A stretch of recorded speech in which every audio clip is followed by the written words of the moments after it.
waxaa jira dad badan oo sanadku isugu mid u yahay maalinta isugu mid u tahay waxa laga yaabaa isku wuxuun qabanaya oo aan qorshe lahayn waxa laga yaabaa qofkaasi inuu soo tooso dadka waddanka jooga inuu soo tooso marfash qaad ka qaato kole qaad ka qaato ama kabadh meelo fadhiisa marfasha uu ka soo qayliyo uu ka soo baxo deedna ruut seerkalka uu ku jiro waxa laga yaabaa qof qurbaha ku noolaa qofbaa kuu sheekaynoo ka oranaya 2003 baa anagoo tagna soo konaysaa dee 20 sana aad ka soo wareegtay on 20 sana marka waxaad yar dareemaysaa waa 20 sano oo subxaanaka yaa caadiim laga yaabo adiga ama anigu inaynu intaasoo wax soo marnay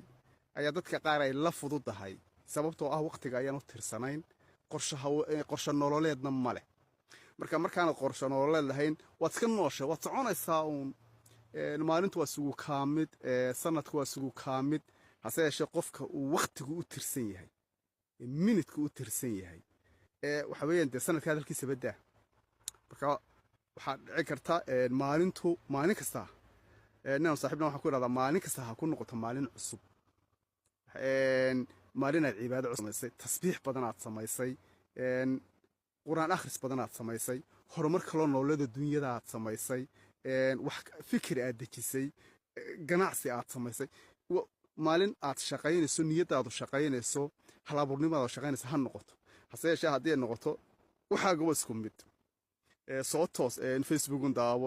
social media daawo meelaha ka qayli haddana seexo soo toos haddana cabo uuno haddana waa inuu jiro sanadkii dhammaanayay wax caqabad kugu ahaa insha allahu tacaala xalkeeda inaad ka fikirto sanadka soo socda 1 2 3 maxaad doonaysaa inaad wax ka qabato anigu arrimo badan baan ku guulaysan sanadka inaad wax ka qabto waxa ugu muhiimsan waxa weeyaan waxaa dadka wax dib u dhigta aad bu dhaqanka salisu yahay ana dhawaad qaban doontaa iska daaniyo marka wax ii muhiim inaan dib u dhigo wax yar iska fudud aan ku mashquulo waxyaabahan aad iyo aad runtii ula dagaalamay wax ii muhiim ama wax adiga kuu muhiim weligaa dub ha u dhigin markaa qabo qorshe hawleed qorshe waqtiyeed qorshe nololeed wax la haw marka ayaanay maalmuhu isaga kaa mid noqon oo sanadadu isaga kaa mid noqon oo saacaduhu isaga kaa mid noqon waynaanad iska noolaanuun waynaan la qaylunuun xalay waxaan indhaha ku dhuftay sawir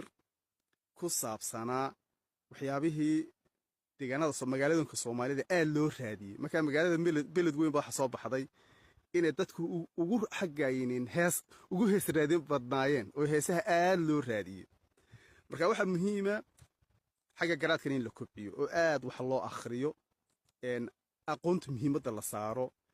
sanadkaas weydiiso maxaad buug akhrida imka deemka waxba lama akhriyo wala qaylinaya wana subxaanahu ya cadiim laakiin insha Allah taala 2024 ku noqonaya sanad degan oo mashaakil badan oo dadka ku dhacay laga baxo marka khayr badan bad rijeynaya sanadkan insha Allah taala soo socda laga faa'iideysto qorshe hawlad yeel wax meel ku qoro nolosha qorshe u samee hadaad qorshe laan socoto waa geedi guuray ama reer guuraya sahan laan meesha doontaad ka dhacaysa si hees rabaan salwa abshkul maxamed ku dhaafaya assalamu alaykum wa rahmatullahi wa barakatuh